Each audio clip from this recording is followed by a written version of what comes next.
Gwamnatin Kano ta kaddamar da sabon tsarin biyan albashi na bai ɗaya ga ma'aikatan gwamnati da masu riƙe da mukaman siyasa da kuma 'yan fansho. Da yake jawabi yayin kaddamar da tsarin, gwamna Abba Kabir Yusuf ya ce an fito da tsarin ne don magance matsalolin da gwamnati ke fuskanta wajen biyan albashi. Akanta janar na jihar Kano Abdulkadir Abdulsalam ya yi wa manema labarai ƙarin bayani kan abin da tsarin ya kunsa. Wannan abu da aka kaddamar a yau shine kudirin da insha Allahu zai kawo canji kuma zai kawo gyara a kan harkar payment na wajen shi salari na ma'aikata na state da na local government da 'yan fansho. Wannan abu wanda muka kirawo KIPIS shine Kano State Integrated Personal and Payroll Information System.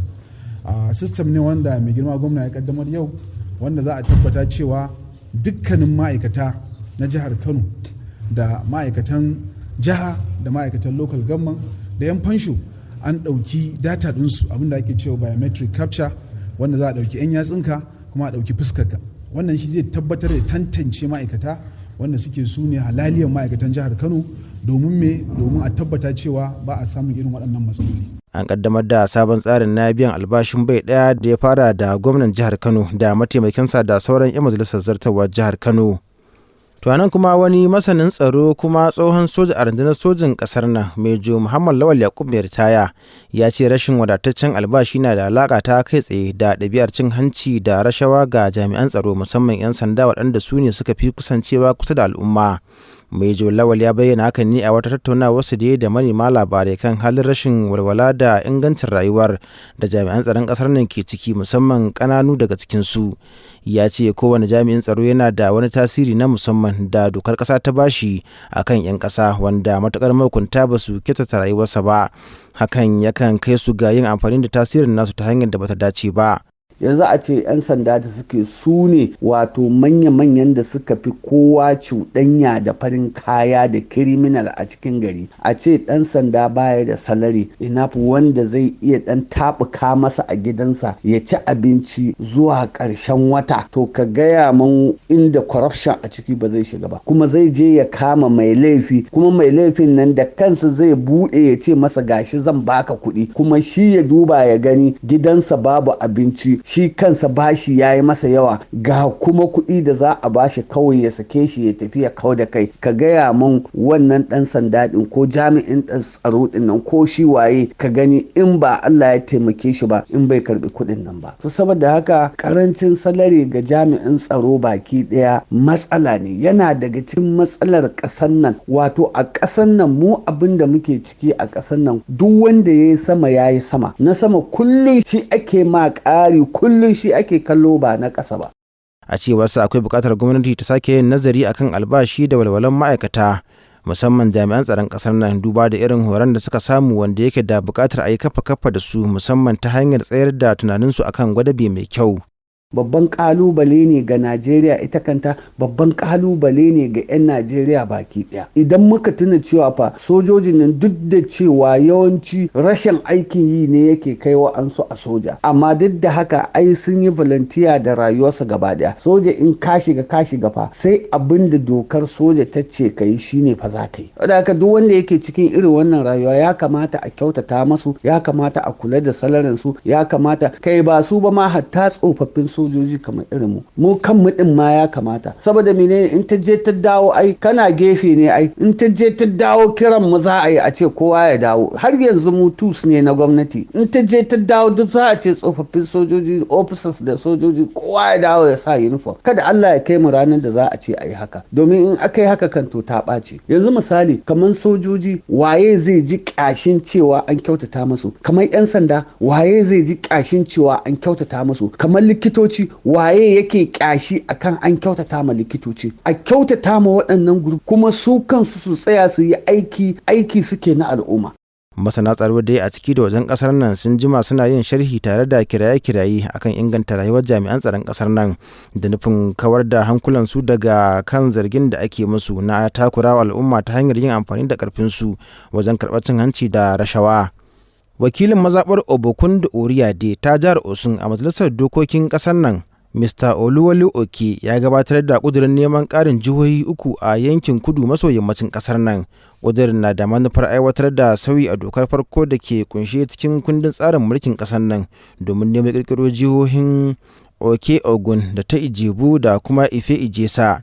Ƙudurin ya nuna cewa idan an ƙirƙiro jihar Oke Ogun, garin Iseyin ne zai kasance babban birnin jihar, kuma za ta kunshi yankunan ƙananan hukumomi guda 12. Ita kuma jihar Ijebu za ta kunshi ƙananan hukumomi 9 da Ijebu Ode a matsayin babban birnin jihar, yayin da jihar Ife Ijesa idan aka ƙirƙiro ta za ta kunshi ƙananan hukumomi 11 tare da Ile Ife a matsayin babban birnin ta. Ana sa ran shigar da ƙudurin cikin jadawalin ayyukan majalisar wakilan domin fara karatu a kansa, kuma idan har ya samu amincewa, bangaren kudu maso yammacin ƙasar nan wato yankin Yarbawa zai kasance ya fi kowane yawan jihohi a ƙasar nan. Yanzu dai Najeriya na da jihohi 36 da aka ƙirƙiro zamanin mulkin soji. Dangane da haka ne muka tuntuɓi shehin malami a tsangayar koyon kimiyyar siyasa a Jami'ar Bayero, Farfesa Kamilu Sani Fage, domin jin ra'ayinsa akan wannan batu. Su 'yan majalisa suna da haƙƙin su yi dokoki, amma wannan abu ne wanda zai shafi tsarin mulki, wanda daga ƙarshe ma ko da sun yi sai an zagaya jihohi 36 din nan an samu guda 24 sun yadda da shi kafin ma ya zama ƙudiri. Sannan na biyu kuma a gaskiya a yanzu batun ma a ƙirƙiri wata jiha ko wata ƙananan hukumomi abu ne wanda za a ce a halin da ake ciki yanzu bai dace ba, saboda irin ƙasar yadda take fama da talauci, taɓarɓarewar tattalin arziki, tanan ƙasa suna fama da talauci da yunwa ga tashe-tashen hankali. Sannan abu na uku kuma abu ne wanda zai ƙara nauyi na kuɗi. Yanzu jihohin nan 36 da muke da su, in ka cire kusan guda 3 ba wanda suke iya tsayawa da kafarsu. In ka cire Lagos da Rivers da nan Kano, kusan babu wasu wanda za ka ce za su iya tsayawa da kafarsu ba tare da tallafin kuɗin da suke samu daga tarayya ba. Da haka dai wannan kawai ƙuduri za a ji shi ne zai zo ya tafi, amma ba zai iya yiwuwa ba. To shehun malami kenan a tsangayar koyon kimiyyar siyasa a Jami'ar Bayero, Kamilu Sani Fage, da yake mana sharhi kan wannan lamari. A wani labarin kuma, Sanata Ned Nwoko, mai wakiltar arewacin jihar Delta a majalisar dattijan kasar nan, wanda kuma ke cikin kwamitin ta na tsaron ƙasa, ya nemi majalisar ta amince da a samar da dokar da za ta sahalewa 'yan Najeriya mallakar bindiga domin kare kawunansu. A wata hira da manema labarai a Abuja, dan majalisar ya ce bisa la'akari da yanayin da ake ciki a kasar nan na fargabar tsaro ya sa shi gabatar da wannan kudiri ga majalisar dattijan domin a gyara dokar da za ta halatta wa ɗan Najeriya kowa ya mallaki bindiga. Sai dai ya ce wajibi ne sharaɗin mallakar su kasance tsaurara, yadda duk wanda zai rike bindiga sai ya samu horo sosai wajen iya sarrafa ta. Sanata Ned Nwoko ya ce wajibi ne fa al'ummar kasar nan su shigo cikin wannan aiki na tsaron ƙasa maimakon barin al'amarin baki ɗaya a hannun gwamnatoci. Ya kuma tabbatar da cewa an ginda sharɗan shigo da jagororin al'umma tun daga tushe da kuma jami'an 'yan sanda cikin ƙudurin da ya gabatar.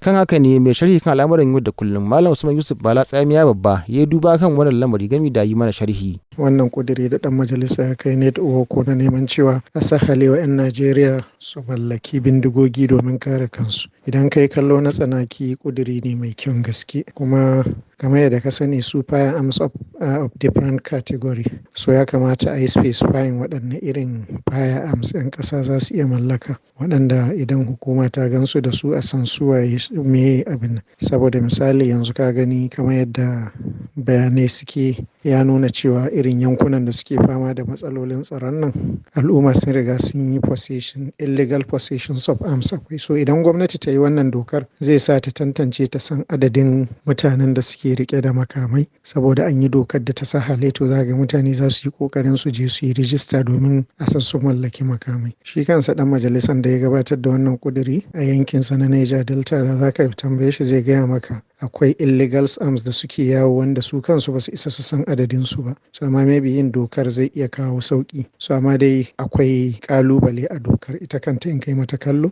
in ka kalli irin abin da suke faruwa a America da wasu yankuna na Turai, da irin abin da ya faru a Libya lokacin da Gaddafi ya sahalewa 'yan kasar su mallaki bindiga. An ga irin yanzu kamar America za ga mutum ya dauki bindiga ya je ko makaranta ko wani guri haka da sauransu, ya bude wuta saboda he's frustrated ko ya shiga damuwa da sauransu. sauransu. So fatan mu dai shine idan an yi dokar kuma a yi bakin ɗinta da abubuwa masu tsanani da sauransu, wanda kaga hatta ita ƙasar Amerika yanzu tana cewa a sake review akan dokar mallakar bindiga. So fatan mu su ma idan za a yi dokar, ni ina goyon bayan a yi dokar saboda in ka kalli irin yanayin da muke fuskanta yanzu na tsaro. So amma idan an yi dokar to a yi bakin ɗinta da abubuwan da 'yan ƙasa za su yadda cewa dokar tana da tasiri da muhimmanci. Usman Yusuf Bala Tsamiya babba kenan bayan sharhi kan al'amuran yau da kullum a jihar Kano da ƙasa Najeriya, inda yake yin sharhi kan wannan batu na sanata na Nwoko, inda ya buƙaci a samar da ƙudurin da zai ba 'yan Najeriya damar mallakar bindiga kowannensu domin kare kawunansu.